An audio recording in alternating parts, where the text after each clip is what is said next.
Order. The Prime Minister will know that the use of the word hypocrisy in relation to an individual member is not parliamentary. Therefore, just before the Prime Minister begins his reply, I would ask him to withdraw that term straight away. I'm very happy to do that, Mr. Speaker. I think it's just because that we're expected to listen to the people who presided over the biggest banking and financial disaster in our history. And it's not as if they had nothing to do with it.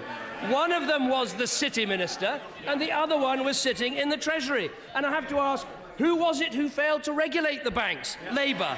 Who was it who gave us the boom and bust? Labour. Who was it who failed to fix the roof when the sun was shining? Labour. Who presided over these multi-million-pound bonuses and did absolutely nothing? Labour. Now, I have looked very carefully at his propositions. I don't think it is practical to do what he is suggesting.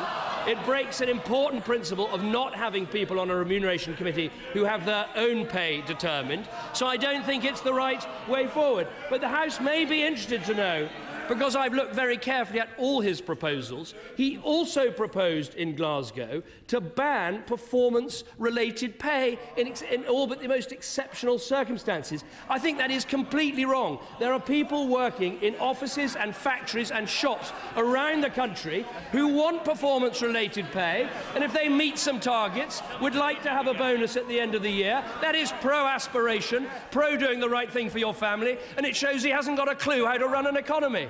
Miliband. Mr. Speaker, so now we know where the Prime Minister stands. No to transparency, no to an employee on the Remuneration Committee. And what was the Chancellor doing last week when they were supposedly cracking down on top pay? He was going to Davos to tell the business community to lobby for a reduction in the top rate of income tax. We know the truth. We know the truth. When it comes to top pay, this government and this Prime Minister are part of the problem, not part of the solution. Mr. Speaker, I don't know what the word is for criticising someone who went to Davos when you went to Davos yourself.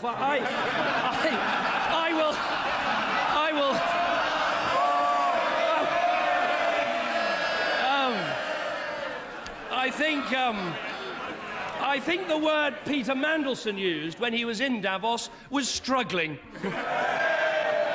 The Prime Minister is exceptionally well educated, and I'm sure he's got a very full vocabulary and can make proper use of it. Mr. David Davis.